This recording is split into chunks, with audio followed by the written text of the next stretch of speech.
Hello दोस्तों, हमारी आज की इस कहानी का नाम है बेघर। सुबह सुबह अपने किचन गार्डन में पौधे में पानी दे रही थी, तभी मोबाइल बजने लगा। मैं जल्दी से हाथ धोकर अपने रूम में आई और मोबाइल उठा लिया। शिवनाथ अंकल का फोन था। मैंने फोन उठाया। अंकल नमस्ते, कैसे हैं? नमस्ते बेटा, वो बोलते हुए रुक गए। मैंने पूछा, क्या बात है अंकल? आप कुछ कह रहे थे। बेटा, तुमसे कुछ बात करनी है। मेघा, तुम फ्री हो? जी अंकल, बोलिए ना। मैंने कहा, बेटा तुम्हारे पास कोई मकान खाली है?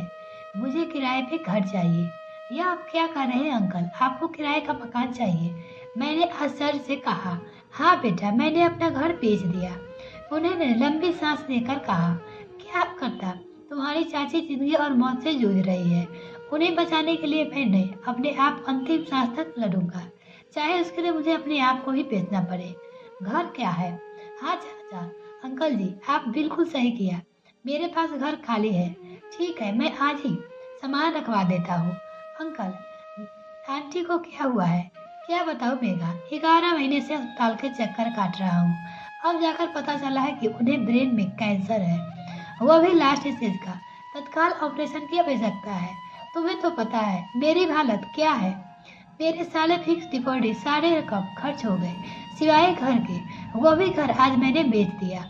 मेघा, वही तुम्हारे नीचे वाले किराए के मकान के बारे में पूछने के लिए फोन किया था। अंकल ने थोड़ा रुक रुक कर सारी बातें बता दिया। जी अंकल, अभी मकान खाली ही है, आप ले लीजिए।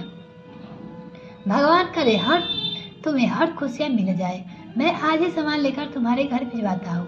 वैसे ब्रोकर ने मुझे 1 हफ्ते का समय तो दिया है, पर जो काम जल्दी हो सकता है वह जल्दी करके खत्म कर देता हूँ।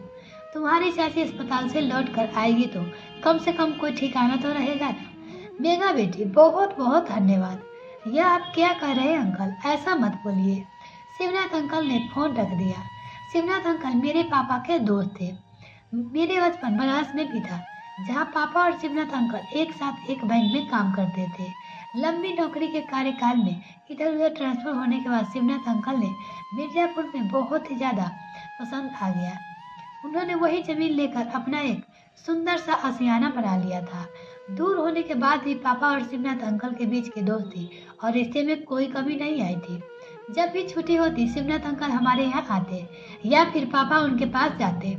मेरे बड़े होने पे शिवनाथ अंकल पापा से कहते, देखना रितु, तुम्हारी बिटिया को मैं मिर्जापुर ही ले जाऊंगी। मैं भी अभी एक अच्छा लड़का देखने लगा हूँ।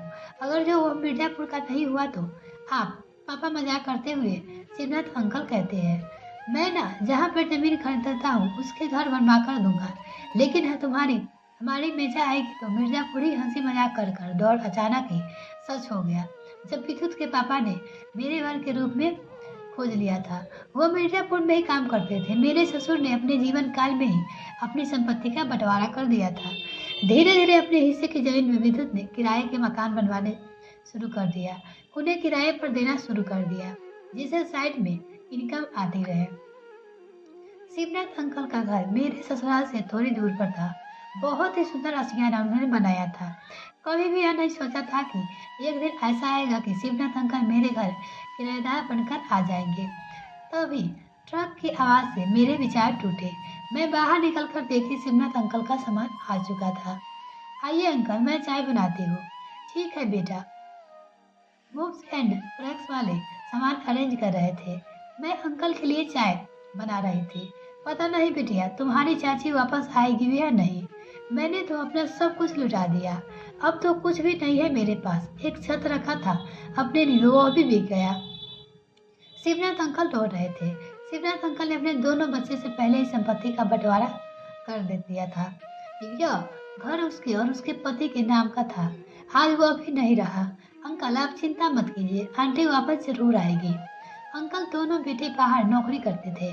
उन्हें पढ़ाने लिखाने के साथ अंकल ने और भी प्रॉपर्टी खरीदा था। वो उनके दोनों बच्चे के नाम कर दिया था। सब कुछ ठीक चल रहा था, लेकिन आंटी अचानक बीमार होती चली गई और उसके इलाज में पैसे फूकते चले गए। लगभग 6 महीने बीत चुके थे। सुबह सुबह मैं गहरी नींद सो रही थी। शिवनाथ अंकल ने सुबह सुबह फोन किया। मेघा, तुम्हारी चाची नहीं रही क्या? मेरी आंखों में आंसू बह निकले। आंटी नहीं रही? मैं जल्दी से कंबल से बाहर निकली। थोड़ी देर में सफेद कफन में लिटा हुआ आंटी जी का शव मेरे घर के नीचे दलान में रखा हुआ था। शिवनाथ अंकल बच्चों की तरह रो रहे थे और उनके दोनों बच्चे भी। अंत्येष्टि के बाद उनके दोनों बेटे उनके पास आकर बैठे और उनसे कहा, पापा अब आपको अकेले रहने की जरूरत नहीं है। अब आपको पास में बहाने भी नहीं है। अब आप हमारे साथ चलिए। अब तो मैं बेघर हो चुका हूँ बेटा। नहीं, आप बेघर नहीं है, आपके दो दो बेटे हैं। अंकल आपकी एक बिटिया भी है जिसे मिलने आप कहाँ नहीं आते थे। आपको मेरी कसम, आपको बेघर मत कहिए। यह घर भी आपका ही है, आपकी बिटिया का। उन सबके साथ भी रोने लगी थी।